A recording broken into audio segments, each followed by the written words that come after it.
America is great because America is good.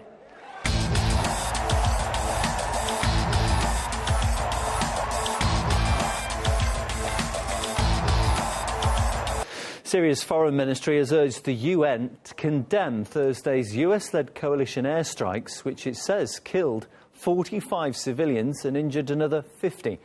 In a letter sent to the United Nations, the Syrian foreign ministry compared the bombings to atrocities committed by Islamic State terrorists. The raids came less than 2 weeks after another coalition airstrike had killed dozens of civilians. RT's correspondent Gani Chichikan has more. U.S. Central Command said late on Thursday it had, I'm quoting here, initiated an assessment following internal operational reporting that a strike today near Mom Beach, Syria, may have resulted in civilian casualties, end quote. Again, this is U.S. reaction to the latest strike on Thursday. On Wednesday, the U.S. said there was sufficient credible evidence of civilian deaths in another strike, which the U.S. carried out last Monday, also near the city of Mom Beach. It reportedly killed dozens. So the U.S. is now investigating civilian casualties in a number of U.S. strikes in Syria that happened in less than 2 weeks. Last week, when I asked the State Department whether the U.S. thought the strike in Mom Beach last Monday was a mistake, State Department's John Kirby seemed visibly irritated with my question. The U.S. strike that reportedly killed around 20 civilians in the ISIL-held city of Mom Beach in Syria, was it a mistake on Monday? That's another great accusatory question you've asked here. No other military works as hard as ours. None. No other military in the world to prevent civilian casualties. And when they happen, again, I'll say it again because apparently it didn't sink in the first time. When it happens, we investigate it fully and completely. And then we're transparent about it. And then we take the lessons learned and we try to prevent it from happening again. Just to be clear, one is one too many. While State Department's John Kirby says the U.S. views one civilian casualty as too many, we see reports from Syria saying U.S. strikes killed dozens. The U.S. acknowledges that the strikes happened. It is now assessing how many civilians it estimates may have died in those strikes. It's not the first time that US airstrikes have been condemned for high collateral damage. Back in January, reports claimed that the American military was willing to accept civilian deaths in certain cases. One official telling CNN the U.S. was willing to risk up to 50 civilian casualties in this area to get the building, to destroy the building. Well, one particular case was an ISIL cash stockpile in Iraq.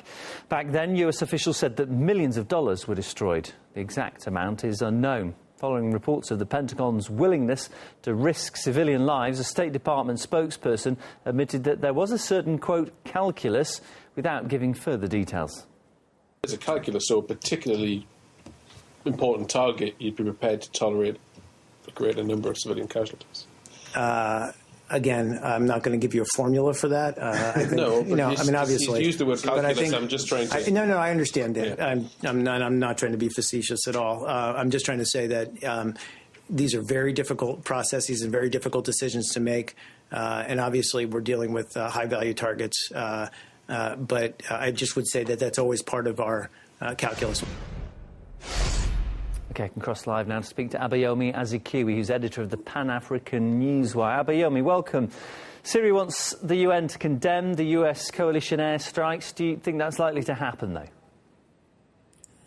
Hopefully there will be some action taken by the United Nations Security Council in response to the letter that was written by their representative at the United Nations in New York. But this is not the first time such an incident has occurred. The major problem that the United States has in carrying out these airstrikes and other operations in Syria is that they're not working with the Syrian government in Damascus. They do not recognize the Syrian government of President Bashar al-Assad. They have continued to state that his government is not legitimate, that it should step down, and that the departure of President Assad is a prerequisite to any type of stable peace agreement inside of Syria. This is totally unacceptable as far as the Syrian government is concerned, and as well as its allies. So as long as they continue to not work with the Syrian government, we're going to see more and more of these attacks that result in civilian casualties. Now, this isn't the only attack that's created these kind of civilian casualties. On 19th of July, US airstrikes in pretty much the same area also reportedly killed a large number of civilians. The US and Russian ambassadors have both given statements on that this week. We can have a quick listen. The United States will carefully and thoroughly review any and all credible information, including information from organizations within Syria that document harm to civilians and that are also trying now to investigate these events. I was quite surprised by my American colleague's answer to a question on mass civilian deaths in northern Syria. She said the investigation will be based on information from Syrian civil society groups. So far, it seems that there are no American drones, no special operatives of the US or its allies in Syria, and no videos of airstrikes, even though all modern bombers capture videos when they conduct strikes. I don't want to believe that the military state of the US-led coalition is that bad. This reference to civil society groups makes me think that we will never know the truth, as everything will be swept under the carpet. Well, that's pretty much the phrase that's the key to that there. Vitaly Churkin using swept under the carpet. Do you think that there anything to that? Is Washington perhaps holding back any information? They always do. This is a pattern in Syria, as well as other geopolitical regions where the United States is involved in aggressive military operations. Syrian government never invited the United States to bomb any of its territory. The involvement of Russia in Syria was at the request of the government of President Bashar al-Assad.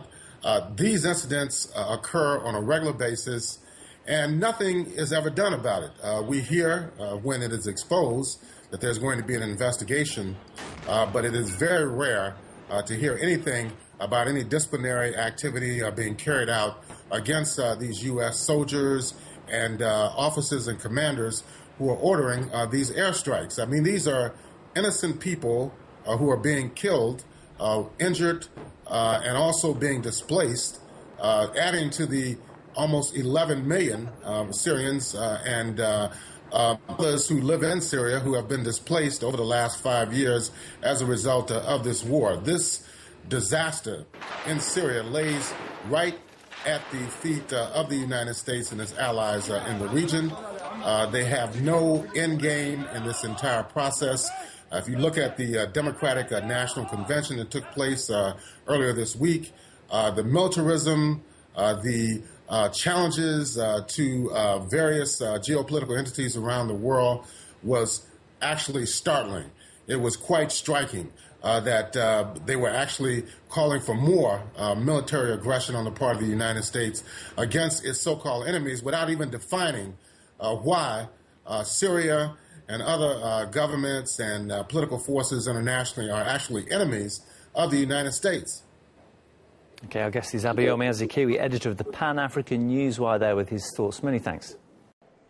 America is great because America is good.